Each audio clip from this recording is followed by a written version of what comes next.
Bueno, unha cousa que hai que dicir é que ali no colexio moitos profesores daban as clases sin libro de texto. Non tiñamos, aunque despois, andando o tempo, o mellor había profesores que recomendaban un libro de texto, Colledes apuntes? Collíamos apuntes.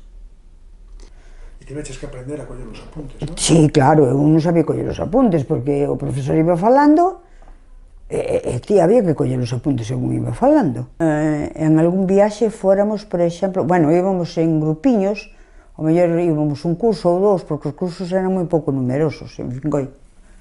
Eran moi pouco numerosos, entonces íbamos ao mellor 2 cursos ou... non, uns cuantos alumnos, con un profesor ou profesora. E logo, pois, e ás veces tamén íbamos con don Ricardo, tamén iba don Ricardo con nós. Entonces levámonos, eu recórdome que me levaron por Galicia, bueno, a todos, incluídos os profesores, nos fastidiaba ir de excursión o fin de semana, porque claro, o fin de semana era cando estábamos descansando, non? Pero agora recordo con moito afecto. Según o curso que fixáramos, íbamos a unha parte de España. O fin de curso. O fin de curso levábamos a unha parte de España. Tiña que ser a comida que se comía, que era habitual nesa zona. Por exemplo, ti probaches as Eu angulas? probei as angulas no País Vasco, indo con don Ricardo Carballo Calero. Probamos as angulas, como tiñan picante, eu acórdome que toda a tarde para ver na boca co picante das angulas. E logo tiñamos a obriga de, ao final do día, facer un resumen e logo levar un diario da excursión. E logo, ese diario, había que leválo ao colexio. Pola Vía da Plata, fomos a Salamanca, a Extremadura, e fóramos en Semana Santa, porque fomos a Andalucía a ver as procesións. Fóramos con don Ricardo tamén. E nesa só íbamos 5 alumnos, que éramos os do curso. No curso só había 5 alumnos. 4 alumnas e un alumno. Entonces, sin que se enterara don Ricardo, bueno, eu creo que don Ricardo facía a vista gorda, sin que se enterara don Ricardo, pois salíamos pola noite. Entón, como Marianela Fernández quedábase sempre, porque tiña cousas que facer, escribía ao mozo pola noite, xa tiña mozo Marianela, entón escribía ao mozo pola noite, quedábase escribía ao mozo. Entón, os demais salíamos á rúa e íbamos, porque en Andalucía, na Semana Santa, pois saen as procesións pola noite, entón cantan as saetas e todo eso. Entón nos salíamos, non? Pola noite, sin permiso de don Ricardo. E dicíamos a Marianela, mira, se che pregunta don Ricardo, onde fomos? Dícese que tuvemos que ir buscar unha aspirina que nos doía moito a cabeza. Para ver o contraste entre a Semana Santa de Zamora, que era moi austera, e a Semana Santa de Andalucía. E en Andalucía me acordo que fóramos por Cáceres e que nos fixeron probar ali os embutidos extremeños, os jamón de xabúo. En Toledo tuveramos nun hotel de luxo, porque non había outro hotel e tomamos que ir a un hotel de luxo. Eu acórdome porque viña o camarero, viña o metro, o camarero, o que fose, viña e retirábanos a silla, e claro, aquilo a mí chamaba moitísima atención. Imagínate dunha aldea, ver todas esas cousas, non? Resulta que Carballo Calero fomentábanos moito o escribir, facer cousas creativas, contos.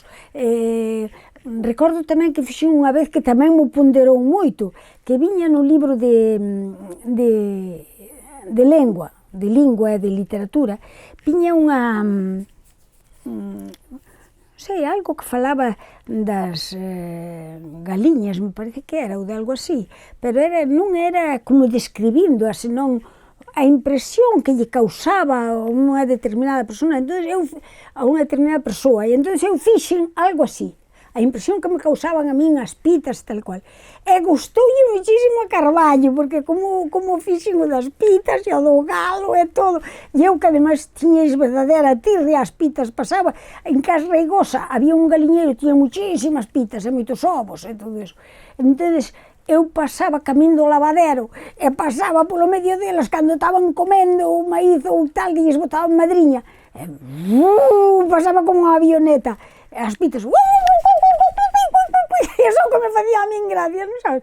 Entón fixenlle algo así, e bueno, encantoulle todo aquilo que lle contei de como iban as galiñas e como iban tantas, unhas vestidas dun xeito, outras vestidas do outro e tal e cual.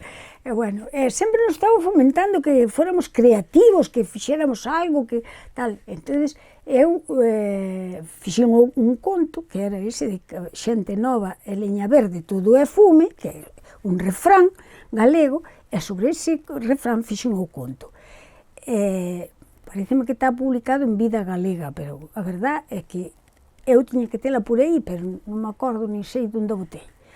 E despois, Carballo, chegaronlle a convocatoria dunhos xogos florais no Colexio Minerva, que era en realidad o Colexio Peleteiro.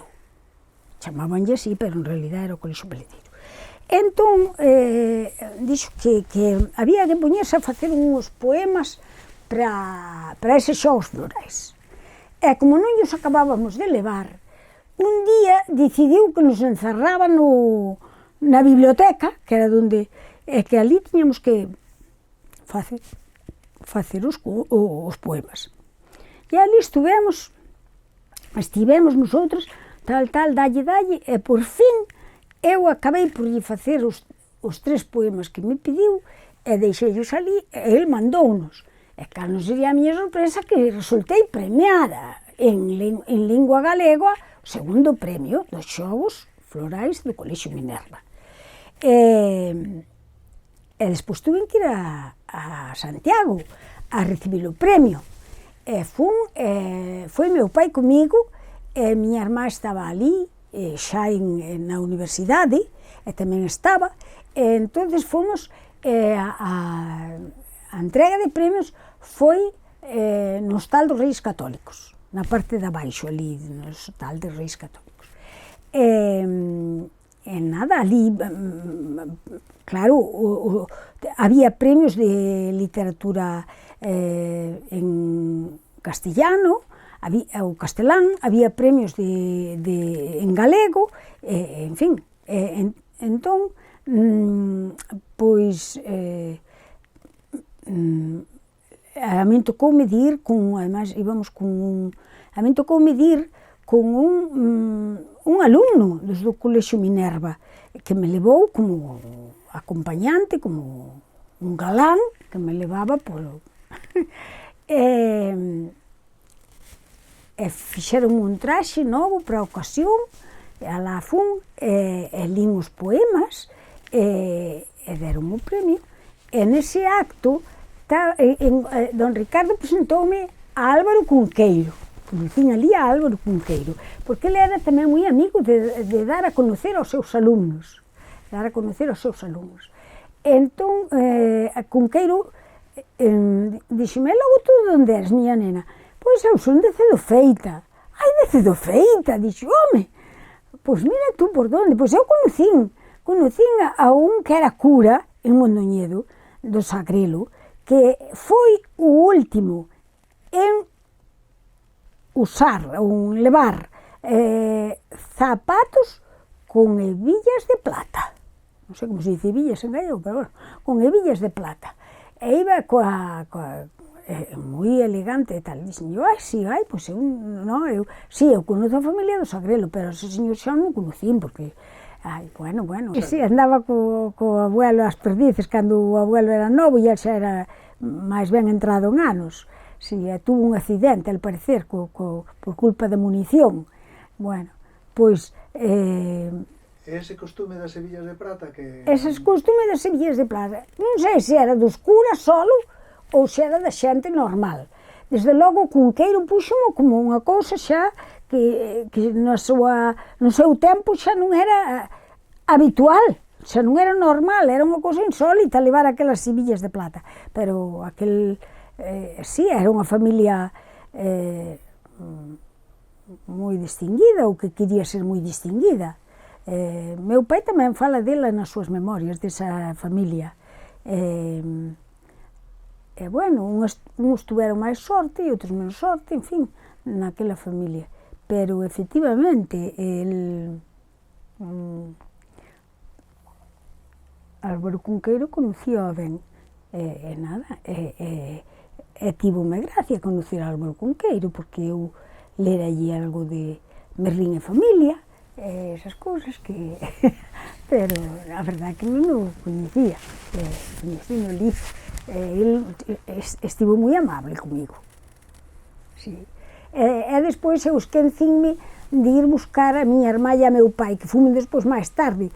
Xa podían estar ali dentro do acto un bon tempo, pero eu, con tanta cousa, tanta presentación e tanta cousa, esqueceume de ir buscalos.